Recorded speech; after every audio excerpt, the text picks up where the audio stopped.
guys, so I apologise for the abysmal quality of this video, but it is 1 AM, I cannot sleep, and I thought I'd film an updates video on my phone. Yeah, so so I've got to be a bit quiet because I think my family are all asleep. So yeah, so basically I am moving house in 5 weeks, and yeah, so I'm basically moving out my dad's for a few months while we're having some work done on our home, and then I'm moving with my mother. Fun. But if it was just me personally, like on my own, I would stay here during the building work. But I obviously have my animals to think about. So I'm moving in with my mum for 4 to 5 months, which is a bit crazy to think of. Yeah. So I'm kind of one of those people, like, I hate not being in my home and like not sleeping in my own bed. So I do not know how I'm gonna feel about that. I'm sorry for all the junk on top. I've just been cleaning. So yeah. And then I also start college in a few days. And yeah, I have not been out my house in over 5 months properly. Like, I've always been out to get supplies and food, but I haven't actually been out for more than a few hours. And I'm going to be out of my house from 8 AM till 4:30, which is the longest I think I've left the dogs since, or even all the pets really, since March. So I don't know how Basil's going to cope, because Basil's quite stressy, and yeah, he's been fine when I got in general, but he does, like, when I first went to college after when I first got him, because I got him during the like summer holidays, and he hated it. Sat by the door for hours and cried. So I don't know how he's gonna cope. So the next update is that I also actually got a phone call from my college the other day to say he's snoring, to say sorry, that I basically got the highest mark out of the whole of my level, which I'm really proud of myself, and that is for animal care and management. And yeah, I was really, really proud of myself for that. And yeah, and then I've also had Albert and Archie for 2 years, which I only realised when I realised how long I've actually been at my college, and I got them just before, which is crazy, the fact they're 2, which makes me feel really old. The fact, like, I just remember them with these tiny little babies, and now Archie, for example, is 1,300 grams, which he was like 400 when he came to me, 500, which makes me quite sad that he's no longer a baby. But yeah, Albert's quite small. I think Albert's just over 1 kilogram. And then yeah, my next update is that Annie is 9 in January, which I only found out off my social media, because baby pictures I posted of her years ago, and I realised how old she was, and I was like, I'm not okay with this, because she is really slowing down recently. Hasn't coped with the heat at all, really, to be honest.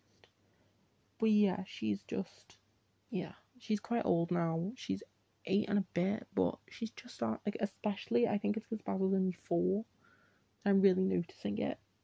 But yeah, so them two are getting along great recently. They did have like a little spat, and then like, yeah, they've just got along really well.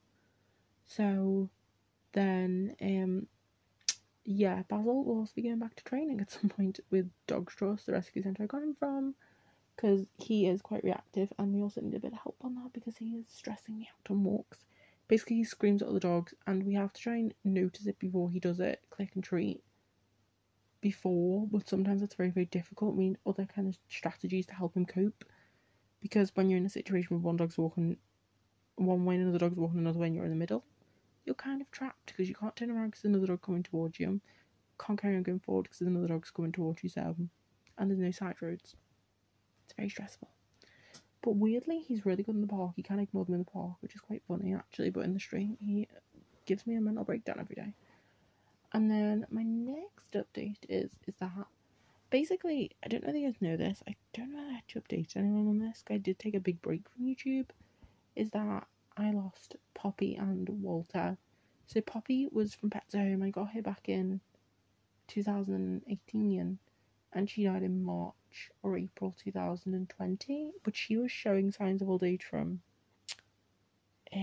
December, and I remember someone actually commented on a video, or I think messaged me on Instagram to say she looked quite like that she was aging. I was like, yes, she is, which I was expecting her to go, to be honest.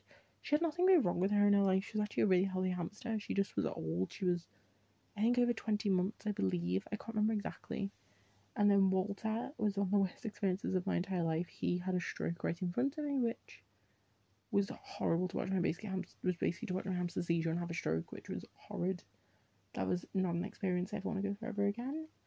So I just have Ash and, not Ash, sorry, Sage. I just have Sage at the moment. And I've loved having one hamster, but I've really missed having a Syrian. I've had Syrians in my life for the last, I'd like to say 15 years, which, or 13 years. And yeah, it feels weird not having one. I did have like new hamsters like a whole year at one point, and then I went back to Syrians because they do kind of have my heart out of all the species. I've actually never had a Chinese, but I've had every other species, and I just love Syrians. So yeah, so basically by me, the problem is the pet shop Walter and Sage come from, which do get them from local breeders, quite good breeders, is that they very rarely have hamsters in. I think one point they went a whole 9 months without having any animals in at all, because they do like to redo the shop quite often because it's in a garden centre. And the problem with that is that then adoption centres, we don't have small animal rescue centres anymore by me, which is really annoying. And then the next option is Jollies and Pets at Home, which I don't really support them, but at the end of the day, those animals all still need a home. They all still need, and I'd rather them come to me than go to a child. In Pets at Home do not give great advice, to be honest. Like, their cages are too small, etc. Like, even my college, like, we kind of don't, we tell people just don't listen to Pets at Home because they're crap.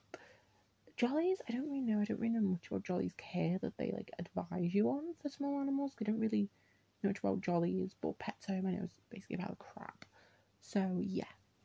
But with Pets Home, I don't really agree with their care standards. I don't really agree with the breeding, but these animals still need a home. So yeah, and the problem is adoptions by Pets Home by me. I think in 4 years I've seen 7 Syrians up for adoption. Now that is not many Syrians. There's always rabbits and guinea pigs, and even rats and even gerbils as well in adoption by me, but never Syrians. I remember I actually saw a Chinese a few weeks ago, or a few months ago, I can't remember, but I was actually quite surprised. But yeah, so if I do get it from Pets Home, I'm probably going to get some hate for that, but yeah, I will also be doing like a setting up the cage video and stuff like that. And yes, and if you guys would like me to vlog that and stuff like that, I also might be vlogging Basil getting his vaccinations, because Vets for Pets have come up with this program which is Vac for Life, which basically £100 covers their vaccinations and their boosters, and Basil's overdue on his boosters because my vet stopped doing them, but Annie got done just before they stopped. So yeah, so he's overdue. So I've basically put on this Vac for Life program by Pets Home, which I'm probably going to try and get Annie on, but yeah, that should be getting done soon. Should be getting done soon, Baz. My pillows look really yellow in that lighting. They're not that yellow, they're actually quite white. But yeah, so yeah, that's it for this video. Thank you guys for watching. I'm sorry if I've rambled. I'm really tired. And yeah, bye guys.